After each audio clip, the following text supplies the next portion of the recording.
नमस्कार, मैं अनन्या सहाय India city live में आप सभी का स्वागत करती हूं और हमारे साथ हैं आज अनामिका सिंह जो कि बीजेपी की प्रदेश प्रवक्ता के साथ साथ एमएलसी भी हैं। नमस्ते मैम। जी नमस्कार। मैम, हम लोग जैसा देख रहे हैं अभी चुनाव के दौर में रोहिणी आचार्य एक तरफ उतरी हैं, एक तरफ मीसा भारती, तेजस्वी तेज प्रताप पहले से थे। तो आपको क्या लगता है कि ये जो परिवारवाद की लगातार बात हो रही है ये यही है? इसमें तनिक भी आश्चर्य की बात नहीं है और मुझे लगता है किसी भी बुद्धिजीवी को आश्चर्य नहीं हो रहा होगा, आपको भी। लेकिन रोहिणी आचार्य का बार बार ये कहना है कि मैं बिहार की बेटी हूँ इसलिए मैं उतरी हूँ, और आज उन्होंने ये भी कह डाला कि क्रेज़ मेरा बहुत ज़्यादा बढ़ चुका है। तो वो किस क्रेज़ की बात कर रहे हैं? बिहार की बेटी वो लालू जी की बेटी है और बिहार की बेटी होने के नाते उन्हें सम्मान मिल सकता है, परंतु आरजेडी की कार्यकर्ता वो कितनी है वो ये बताएंगी। उन्होंने आरजेडी के संगठन के लिए कितना काम किया, बिहार की जनता के लिए कितना काम किया, विदेश में जाकर एक आरामदायक और सुंदर जीवन उन्होंने जिया और आज एक भावुक अपील करके वो यहाँ आ गई हैं और उन्होंने, मुझे लगता है, आरजेडी के एक किसी मेहनत कश कार्यकर्ता का हक मारा है। वो सीट किसी और कार्यकर्ता को मिल सकती थी, पर परिवारवाद के कारण लालू जी ने वो सीट उन्हें दी। तो इससे पता चलता है कि लालू जी किस तरह से सोचते हैं और जिस तरह से वो कह रही हैं कि उनका क्रेज़ है और लोग उन्हें दुर्गा मान रहे हैं, तो आत्ममुक्ता की उस शिकार है। उन्हें इस आत्ममुक्ता से बाहर आना चाहिए।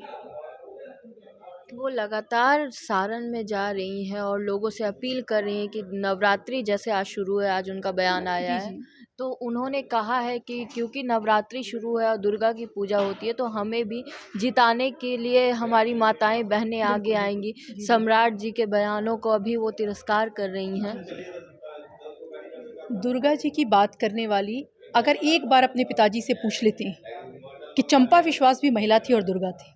एक आईएएस की पत्नी जिस तरह से दरबदर भटकी थी, चंपा विश्वास वो भी दुर्गा का अवतार थी। उसकी उसकी भी रगों में भारत का खून था। जब नारी और दुर्गा की बात होती है तो राबड़ी जी की, मीसा की और रोहिणी आचार्य की बात होगी। रोहिणी आचार्य, दुर्गा शब्द एक प्रतीक है, वो आपके अनुशासन का प्रतीक है, वो आपके बल का, आपके तेज का, आपके चरित्र का प्रतीक है। इनमें से कौन सा गुण आप में है, क्या वो बताएंगी? और आदरणीय सम्राट चौधरी जी के विषय में बोलने से पहले और तुलना करने से पहले वो 100 बार उन्हें सोचना चाहिए। आदरणीय सम्राट चौधरी जी एक नैतिकता से भरे हुए जनप्रिय नेता हैं जो बिहार की तकदीर और तस्वीर को बदलेंगे। तेजस्वी यादव का भी लगातार बयान आ रहा है कि प्रधानमंत्री नरेंद्र मोदी डर चुके हैं। बिहार में वो राजद से डरे हुए हैं, महागठबंधन से डर चुके हैं और इसीलिए वो जो है वो अब परिवारवाद की बात नहीं कर रहे, क्योंकि बिहार में ही उन्होंने बहुत ज़्यादा परिवारवाद को बढ़ावा दे दिया है। सबसे बड़ा एग्जाम्पल जो है वो चिराग पासवान है। तो क्या कहना चाहेंगी आप इस? ये दोहरे चरित्र के लोग हैं। आपको याद हो, तेजस्वी जी कुछ दिनों पहले एक रैली से चिल्ला रहे थे, क्या मंदिर बनने से इलाज हो जाएगा, क्या मंदिर बनने से अस्पताल बन जाएंगे? तो मैं पूछना चाहूंगी कि क्या ताजिए की पूजा करने से हो जाएगा? इस कट्टरपंथी तुष्टीकरण से बाहर निकले वो। क्यों रोहिणी आचार्य को सोनपुर में लेकर जाते हैं, क्यों वहां से शुरुआत करते हैं? क्योंकि डर वो गए हैं। डर लालू परिवार गया है जिसने आज तक अगड़े पिछड़े जाति की बातें कर कर बिहार प्रदेश को नरक में झोंका नरसंहार कराए।